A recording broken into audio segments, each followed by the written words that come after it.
Bonjour.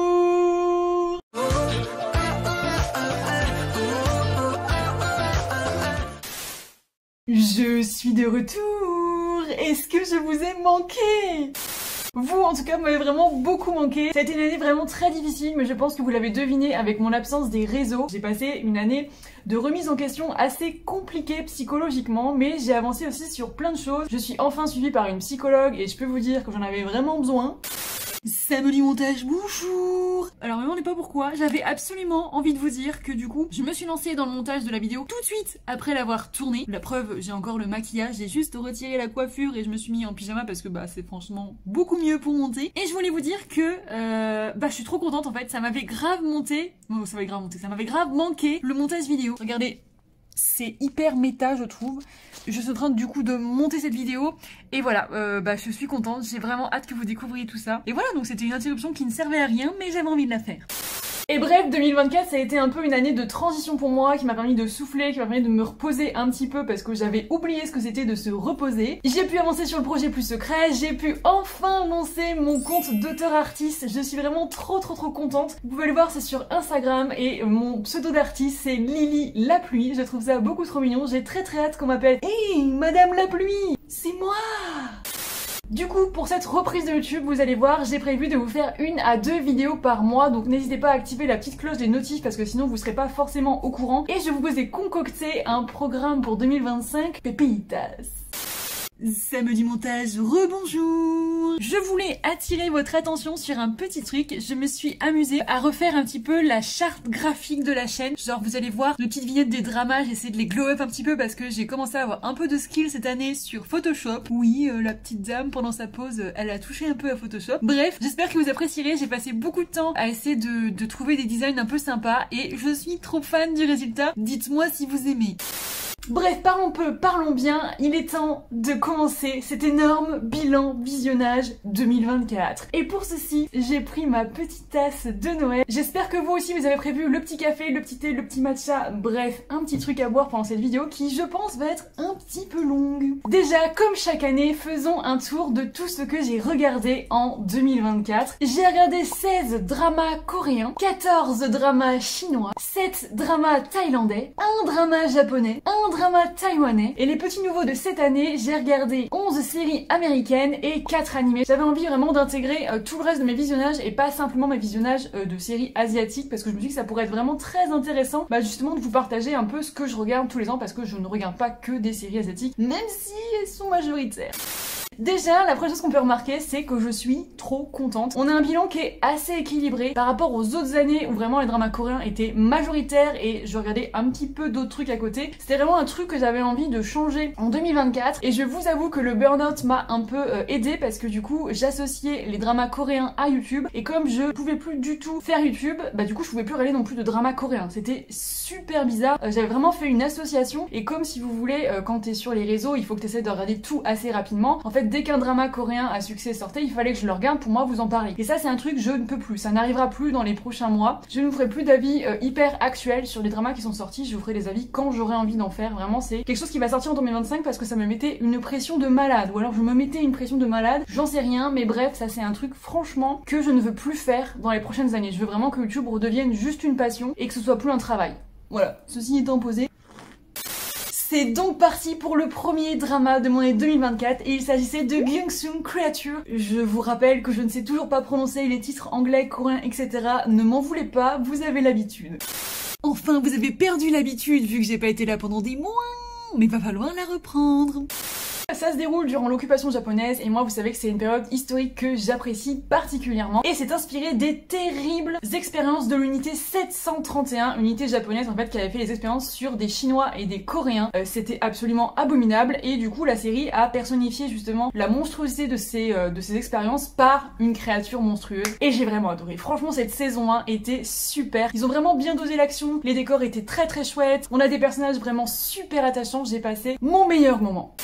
J'ai enchaîné avec le très populaire My Demon et je fais partie de la team qui a aimé. Alors oui, le drama ne réinvente rien, oui, le drama est hyper cliché, etc. Mais j'ai adoré le couple principal, j'ai adoré l'héroïne et j'ai passé un trop bon moment devant. Et j'ai regardé Ma vie avec les Walter Boys, une série américaine. J'adore les séries teen. Je me sens trop bien dans leur visuelage et ça c'est une fille de la ville qui va vivre à la campagne, c'est tellement cliché. Et il y a une espèce de triangle amoureux. Et moi j'étais vraiment à fond tout du long alors que franchement ça casse pas trois pattes à un canard. Oui, c'est encore moi. En faisant le montage de la vidéo, je me suis dit mais attends, pourquoi est-ce qu'on dit ne pas casser trois pattes à un canard alors qu'un canard en a que deux? Et j'ai eu besoin d'avoir la réponse. Et je me suis dit que vous aviez aussi besoin d'avoir cette réponse. Et du coup, j'ai interrogé Google. Google dit: l'expression ne pas casser trois pattes à un canard est une façon de dire que quelque chose n'est pas extraordinaire. Logique, virgule, puisqu'un canard n'a que deux pattes, réussir à lui en casser trois relèverait de l'exploit. Je sais pas pour vous, mais je suis un petit peu déçue de l'explication, mais ça fait sens. Ne me remerciez pas pour ça. Et j'ai regardé Death Game, les gars. Énorme trigger warning. Il y a des scènes d'une violence. Je pense que c'est l'un des dramas coréens les plus violents. Et pourtant, My Name était déjà violent. Mais alors, Death Game, les gars. J'ai été tellement choquée. Genre, il y a une scène à la tronçonneuse. Une scène à la tronçonneuse. Le concept est absolument génial, un jeune homme qui met fin à ses jours et qui du coup est puni par le dieu de la mort, qui le fait revivre dans le corps d'autres personnes qui sont destinées elles aussi à mourir, et c'est absolument génial. J'ai passé alors je vais dire un bon moment devant, mais c'est pas vraiment le terme. On va dire que la série ne vous laisse pas vous reposer, les scènes d'action sont incroyables, le suspense est hallucinant. La seule chose que moi du tout j'ai pas du tout aimé, c'est la manière dont est traité justement le suicide, d'une manière très religieuse et très culpabilisante, et franchement je pense que c'est pas du tout la bonne manière d'aborder ce sujet. Et mon premier drama chinois de 2024 est un petit drama qui a pas un immense budget mais qui s'en sort quand même vachement bien, avec une romance trop mimi et un voyage dans le temps qui a été plutôt bien géré sur le peu de nombre d'épisodes. Mon premier et seul drama japonais de 2024 est un banger total. Et c'est Yu Yu Hakusho. Je ne sais pas si vous avez lu l'anime. Si vous avez vu le manga ou lu l'anime, moi je ne connaissais pas du tout cette œuvre ou juste de nom. Et j'ai adoré la série. C'est une mini-série qui est sur Netflix. Et franchement, les scènes d'action sont trop bien, les effets spéciaux sont plutôt bons. Tu suis un petit groupe de personnages qui deviennent vraiment des super-héros. C'est vraiment le shonen de base. Et c'est génial. Vraiment, j'ai passé un trop bon moment devant. Alors même si on regrette un peu que les scènes d'action prennent toute la place et que les personnages soient peu développés au final, moi je suis prête à avoir une saison 2. Deuxième mini-drama chinois de 2024 et c'est une vraie pépite, j'ai franchement adoré. Si vous avez jamais regardé de drama chinois, je vous conseille celui-là, il y a peu d'épisodes et ils sont efficaces. Les images sont magnifiques, le couple a une alchimie les gars, les costumes, les décors, tout était parfait. Encore un drama coréen avec A Killer Paradox, pareil, énorme trigger warning. Il y a des scènes vraiment qui sont ultra choquantes et j'ai trouvé que la série était franchement très intéressante dans la manière dont elle avait narré l'histoire avec son humour vraiment mais hyper décalé. Et d'ailleurs je trouve que la série est un peu en deux parties. T'as vraiment les 2-3 premiers épisodes qui sont exceptionnel, vraiment t'as un parti pris vraiment original et après malheureusement on retourne un peu dans le thriller habituel mais la série reste une bonne série. J'ai juste été un peu déçue qu'ils gardent pas le même parti pris que dans les premiers épisodes.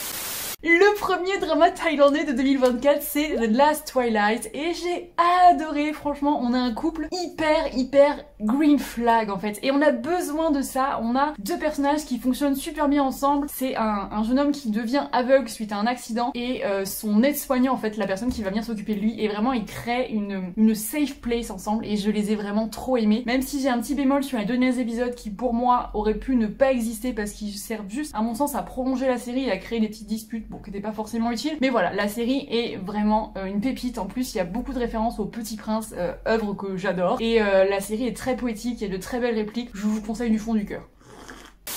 Et puis Welcome to Samdalri, c'est pas facile à dire, est venu apaiser mon cœur. C'est un petit slow life qui se passe sur l'île de Jeju et t'as deux personnages trop mimes, tu suis en fait tous les habitants du village. C'est un petit peu long, je dirais qu'il est quand même moins dynamique que Home Tom Cha Cha Cha, mais que si vous avez aimé Home Tom Cha Cha Cha, vous devriez aimer Welcome to Samdalri parce que c'est un peu la même vibe, les deux sont hyper cocooning. Deuxième drama thaïlandais de mon année 2024, The Sign ou The Sign, je sais toujours pas comment ça se prononce. On est dans un contexte totalement différent puisque ce sont deux flics qui vont mener plein d'enquêtes et en plus on a une touche de fantastique qui m'a plutôt étonnée, qui est assez bien amenée, même si parfois il y a des scènes qui m'ont pas trop convaincue. Je salue vraiment le changement de décor, on en a marre de voir que des buzz love scolaires. L'un des plus gros coups de cœur de mon année 2024, évidemment, I Am Nobody, un drama chinois, là encore, qui est tellement original dans sa manière d'être, tout simplement, enfin vraiment, il y a un humour qui est complètement décalé. Ça me fait un peu penser à un humour japonais, vous savez, l'humour complètement what the fuck. J'en avais beaucoup parlé sur Insta au moment de son visionnage à l'époque, parce que vraiment, mais je tombais des nues, j'avais jamais, enfin, je vais pas dire que j'avais jamais vu un drama comme ça, mais disons qu'il est vraiment très original et que son humour est l'une de ses meilleures facettes. On a des scènes d'action exceptionnelles, c'est de la fantasy, donc du coup franchement les personnages ont des super pouvoirs, t'as des combats dans des arènes qui sont exceptionnels. Gros coup de cœur de 2024, je vous le conseille, il est exceptionnel. Marry My Husband, une histoire de vengeance avec une héroïne qui ne se laisse pas faire et qui décide de vraiment prendre les choses en main pour se venger d'un mari infidèle et de sa meilleure amie. J'ai vraiment adoré. On a une histoire qui monte crescendo, t'as une romance, pas avec le méchant bien sûr, hein, qui est trop chouette, et les méchants personnages sont super bien travaillés, spécialement la méchante qui je trouve est tout en nuances et je l'ai autant détestée que prise en pitié. Franchement jusqu'au bout j'étais là mais c'est pas possible. Et j'ai enchaîné avec Perfect Marriage Revenge qui est très similaire dans son développement, dans son histoire, etc. Mais je dirais que c'est une version un peu plus... Alors, j'aime pas trop dire ça parce que ça dévalorise, mais un peu plus low cost dans le sens où tu sens qu'il y a moins de budget, tu sens que voilà, c'est moins développé, le drama est plus court, etc. Mais j'ai passé un super bon moment devant aussi. Et là, on en vient à ma déception thaïlandaise de 2024 et c'est Gap. On m'avait beaucoup encouragé à la reprendre, cette Girls Love, et je ne comprends pas pourquoi. Je me suis ennuyée. Je n'aimais pas spécialement les héroïnes et il y en a une qui est vraiment ultra toxique, ultra jalouse, ultra possessive. J'en peux plus de ce genre de choses. Bon, je vous dis plus bonjour, ça sert à rien. Petite interlude pour vous dire que en 2024, il y a plusieurs Girls Love très prometteuses qui sont sorties. J'ai The Loyal Pin, Blanc et Affaire qui sont toutes les trois sorties en 2024 et qui sont plutôt bien notées sur My Drama List qui est mon site de référence. Et je pense que je vais me les regarder début 2025, je vous en donnerai des nouvelles. Si vous les avez vues, dites-le en commentaire.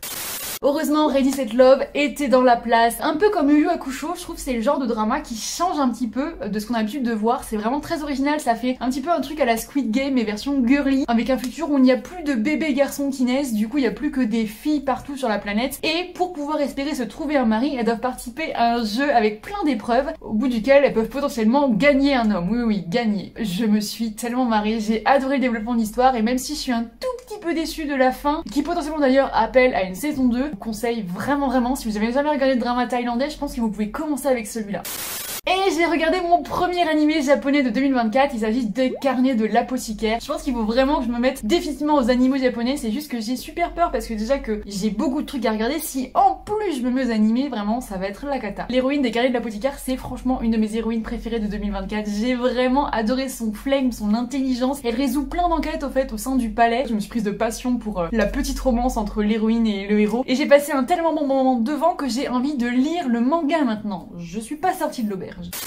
Vous savez pourquoi je suis là les gars. On vient de dire une nouvelle expression. Je pense que ça va devenir un running gag si je continue comme ça. Du coup, pourquoi est-ce qu'on dit « je ne suis pas sortie de l'auberge » Google dit « cette expression est issue de l'argot des voleurs du 19e siècle qui désignait de façon ironique la prison comme une auberge, puisqu'on y bénéficiait gratuitement du gîte et du couvert, mais d'où il n'était pas aisé de sortir. » Je suis encore un petit peu déçue là aussi, hein. Je m'attendais à un truc un petit peu plus foufou.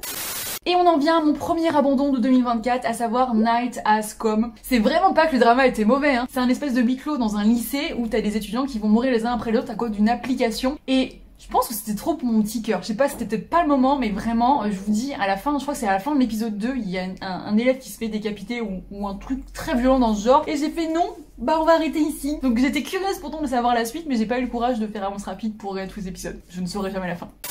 J'avais envie d'un espèce de retour aux sources et de me refaire des séries de mon adolescence et je suis retombée sur Dark Angel avec Jessica Alba, la magnifique, et j'ai trop aimé. Je savais pas si j'allais me laisser séduire à nouveau par l'intrigue, les personnages, etc. Et si, je trouve que la série n'a pas vieilli, ou en tout cas a très bien vieilli, et a cette espèce de petit aspect vintage avec la mode des années 2000, etc. Et ça m'a fait trop du bien, vraiment. Je me suis avalé les 2 saisons et j'ai enchaîné avec Beauty and the Beast la saison 1. Mais là j'ai pas réussi à aller au bout de la saison, je me suis regardé plusieurs épisodes et j'ai mis en pause. Faudrait que je la reprenne parce que je me souviens que moi, ado, j'avais regardé les 2 ou 3 premières saisons et j'avais adoré et j'ai envie de lui redonner une chance, mais là je sais pas, là j'ai mis en pause, on verra en 2025. Et il est temps de parler de mon deuxième énorme coup de cœur de 2024, à savoir The Legend of Shen Mi, les gars. Si vous aimez la fantasy, ce drama, il est pour vous là.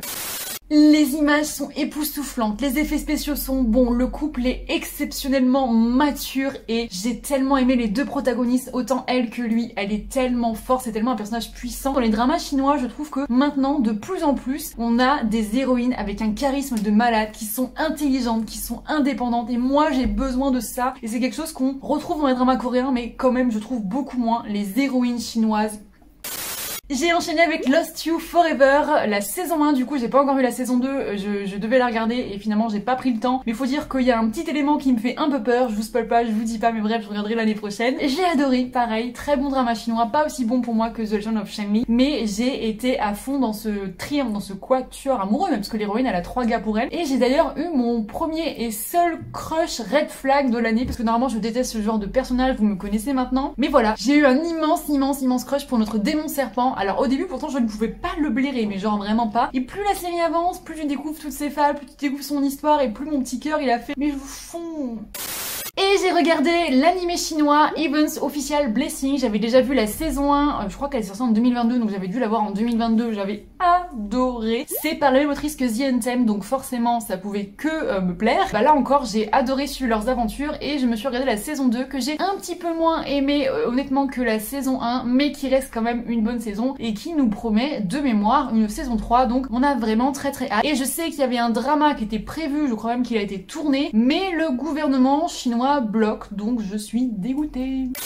Et là on doit arriver vers mai ou juin parce que c'est la période où j'ai dessiné les costumes de mon projet plus secret, où j'ai commencé en tout cas à designer les costumes.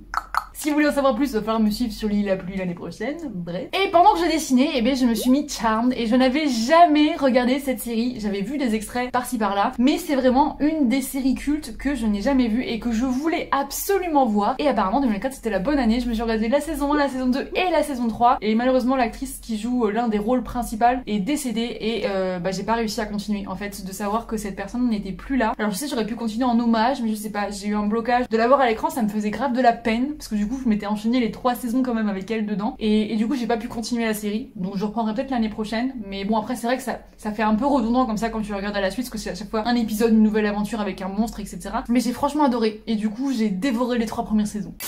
Encore un mini drama chinois avec Hard to Find. Comme Familiar Stranger, j'ai trouvé que la série était vraiment bonne et qu'ils avaient réussi à prendre le temps imparti en fait de leurs peu d'épisodes vraiment bien. Je crois que la phrase veut rien dire mais vous avez compris l'idée. On a des décors super beaux, des costumes super beaux, des mises en scène, des scénographies qui sont exceptionnelles. Tu vois vraiment que même si le budget est petit, c'est du haut niveau. J'ai vraiment été époustouflée.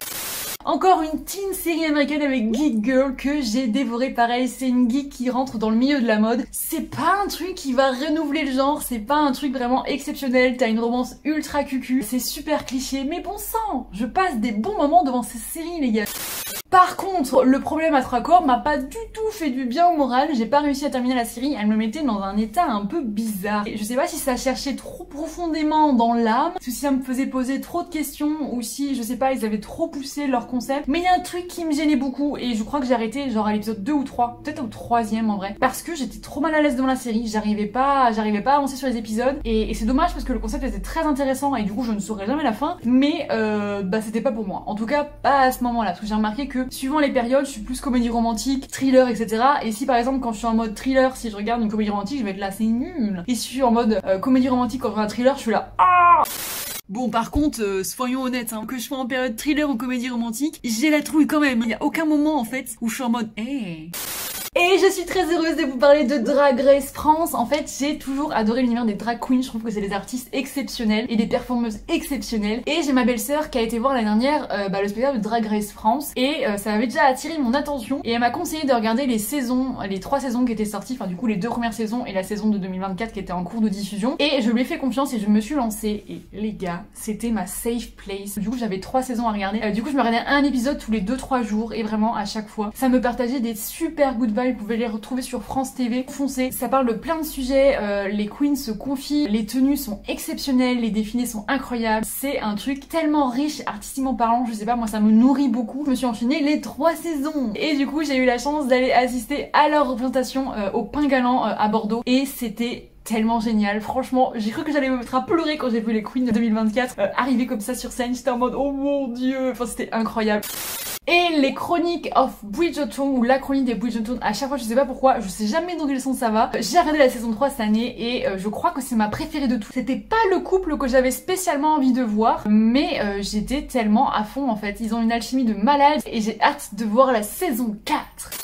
Et on va terminer cette partie 1 du bilan 2024 avec My Journey to You, un drama chinois ultra sombre avec des décors vraiment très beaux, des scènes d'action époustouflantes les gars, franchement vraiment. T'as 2 couples vraiment trop chouettes, dont un j'aurais vraiment beaucoup aimé qu'on développe davantage, mais je sais pas pourquoi, j'espère une saison 2. Je rêve peut-être, hein, mais j'espère une saison 2. Et on va s'arrêter là pour aujourd'hui. J'espère que vous avez passé un bon moment avec moi sur cette vidéo. N'hésitez pas à me dire vous en commentaire si vous avez vu ces dramas, si vous les avez aimés ou non et pourquoi. Merci beaucoup d'avoir été là aujourd'hui avec moi, ça me touche vraiment. J'avais vraiment besoin de cette pause et je sais que vous comprenez et merci d'être là pour ce retour en force sur YouTube. Je suis ultra motivée et cette fois on va essayer de faire les choses bien ou en tout cas mieux pour ma petite tête et mon petit cœur. Et moi je vous fais plein de bisous, je vous dis à très vite pour une prochaine vidéo. Ça me fait plaisir de dire cette phrase. Je vous aime très fort. Salanier, popo, bye bye.